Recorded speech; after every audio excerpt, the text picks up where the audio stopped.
Hi and welcome back, traveler, to Phantasy Star 1. Let's start to explore the bizarre world of the Zores. Last time we just landed on this cold planet, and now is the time to head off and see what it has in store for us. We can leave the mountain valley we are caught in via a group of tunnels.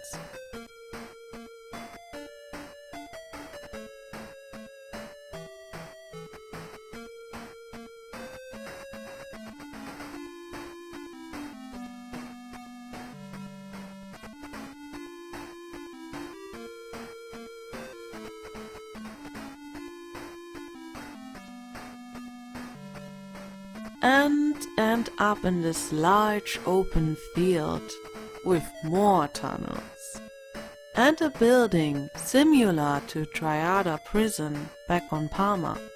Obviously I checked the prison first, but there is a trap in it that blocks our way, and I cannot find a solution of how to get past by it, at least just yet.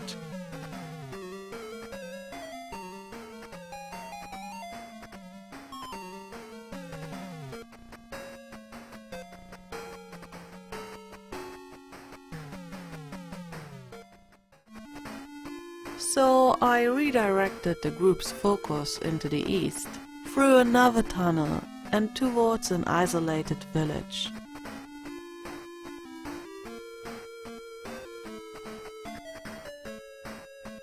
Stepping into it, I expected nothing out of the ordinary. But there is no one on the streets, and when walking into one of the houses, we do not encounter a human. Not an ordinary one, at least. Everyone living here looks like this type of humanoid creature. Thankfully they are friendly, even though we get told straight away that these people hate Parmans, and almost everyone in our group is a Parman. Next, we learn from these presumable native Dozorians that we should not trust them. What irony to hear them confessing their own inhonesty to us.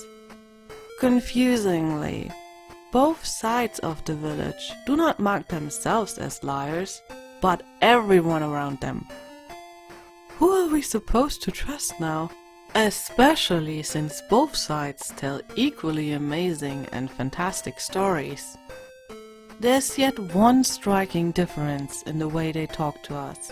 Those from the right side of the village and all their statements with "yes, indeed, yes," or something similar. One person even speaks so fast that we can't gather any logical information from him. I'm not clicking here, the textbook runs by its own. I personally think this kind of behavior is more suspicious. Anyway, both sides offer a lot of information to us. For now, we need to consider them all as truth. We catch on more details at a topic we picked up before. Story goes that the llama tree grows equally named berries, which shrivel a few moments after their harvest, unless put into a Laconian pot. Lucky us, we got one from Lasik's mad scientist. The llama berry is of quite some importance to the Dozorians, since it serves as their main source of food. And using a crystal in front of the tree will turn it into a nut. Those nuts can be used for dyeing, so they say. There's also a bunch of fairy tale-like stories, like the one claiming the existence of a spring of life in a tower named Corona, somewhere in the north. As unlikely as that, we learn of a dungeon under the Zores, the whole planet the Zores, with at least 10 levels and a portal at its end. But there's no tell of where the portal leads. The cherry on the cake is the so-called aeroprism, which allows one to see another world. A whole different world. We heard a lot of strange things in this village. I wonder how much of it eventually turns out to be fake. Among all these stories, we find something more concrete, and with a 12,000 mesetas price tag on it. An ice digger, our third and probably last vehicle. At least this, for sure, will become handy.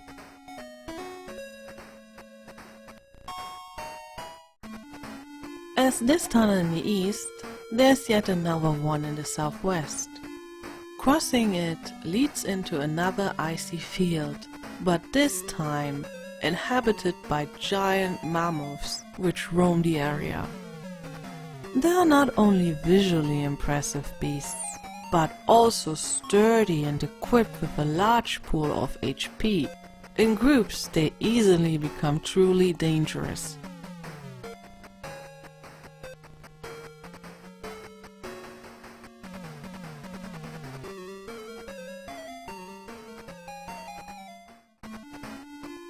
The next of our never-ending tunnel story deviates from the pattern of tunnel equals area with more tunnels. Instead, we are greeted by a Dezorian that warns us of danger.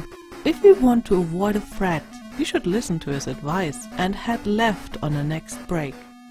Naive as I am, I did not doubt his words. This was a really big mistake. Before we can do anything about it, Alice drops several layers deep into the dungeon. This could mean really bad news, depending on how quickly we manage to find a way out.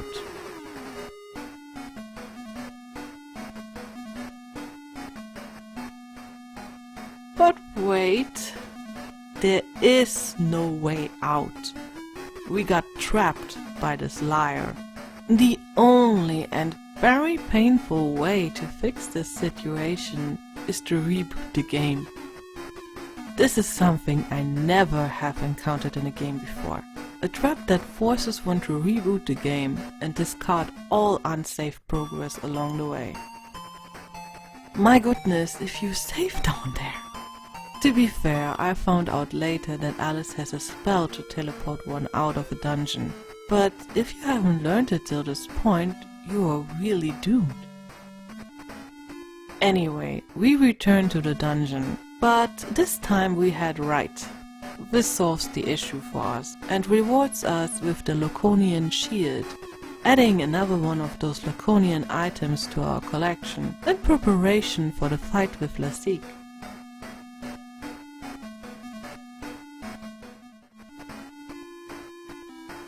After returning and recovering in the hospital at the Dezorian village, we re-enter the coldness outside and discover a tower in the north. Might this be the Corona Tower, the one said to contain the Spring of Life?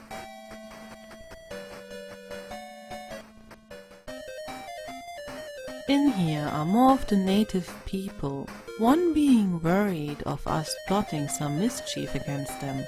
After our last encounter I could be tempted, but of course we don't do any actual thing to them. A second Dezorian is more trusting and shares his knowledge. He got the information of Lasik being terrified by a crystal possessed by the soothsayer named Daymore. So far I haven't encountered any soothsayer. So he probably hides at a place we haven't reached yet. At the tower's top, and without coming across anything which could resemble the Spring of Life, stands a third and last Dezorian, holding a torch in his hand. It represents the holy light, lit during one of the every 100 years eclipses. The native one is willing to share some of it with us, if we trade it for a dragon's gem. Conveniently, we are carrying the Ember Eye around with us, from the dragon's cave on the desert planet Mutavian. Alice accepts the deal, and we get a torch of holy light.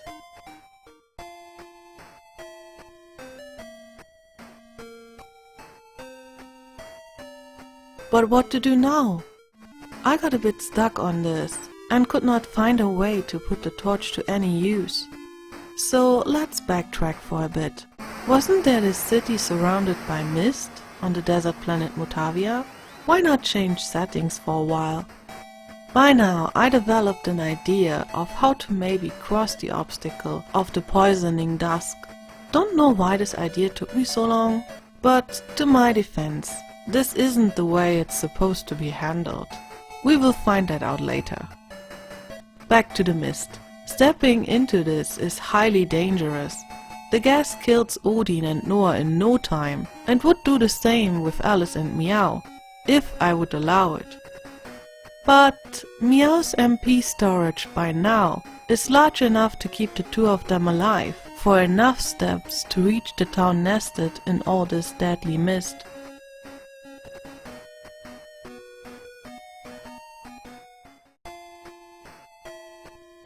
Justifiable, the streets of this place are empty. But this does not mean that the village is abandoned. Quite the contrary. Like almost all other towns we visited before, Sopia had plenty before Lassie came to power as well. Its people suffer from the polluted air that cuts them off from other towns, and they crave for fresh and clean air. The town struggles with surviving, so much so that Sopia's elder pleads our group for help. He does not ask for much though, and we willingly pay him 400 mesetas. Our donation gets rewarded with a legend I love to hear. The shield of Perseus, the slayer of Medusa, is said to be buried on a small island of a lake. Finally, we will check that out immediately.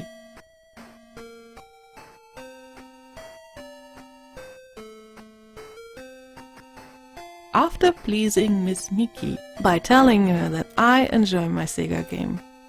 This is a funny thing to find in such a location.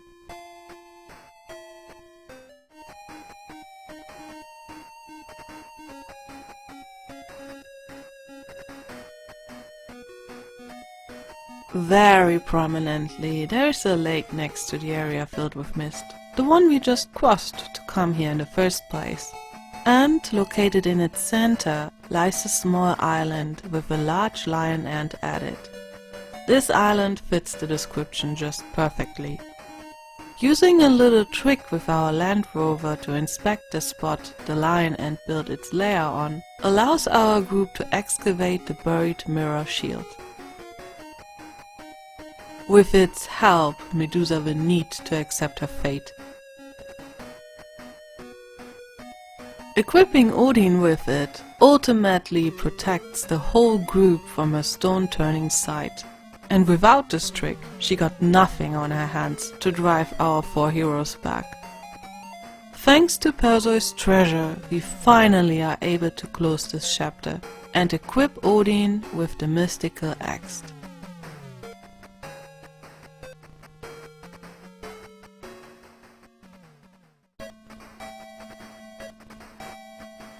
Now I can put my focus on other things, like Tajim, who we also heard of in Motavia.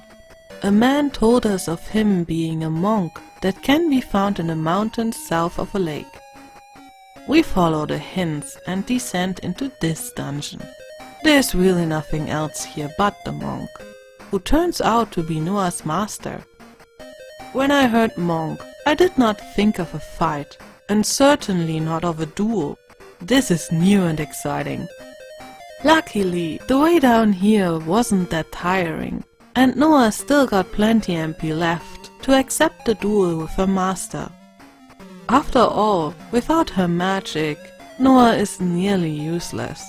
Her attack power is almost laughable, and the spells Tazimal is casting against her do not allow a long-lasting fight.